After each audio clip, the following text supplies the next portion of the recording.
তুমি কি রাগ করেছো? না, আমি রাগ করিনি।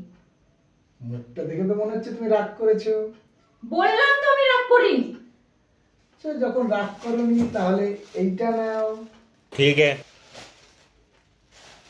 এতে আমার রাগ ভাঙবে না। ওটা না ভাঙলে এইটাই যদি ভাঙে।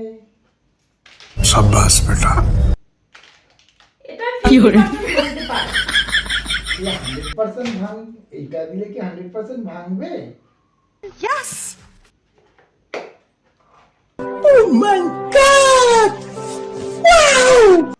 ভাঙতে পারে, কিন্তু আজকে রাতের ডিনারটা তোমার। No no no no। কালকে সকালে শাশুড়িকে ফোন করতে ভুলো না কিন্তু। হায় রে, তার মানে কি আসল রাগের কারণ এইটাই ছিল? ডিনারটা আমাকেই করতে হবে?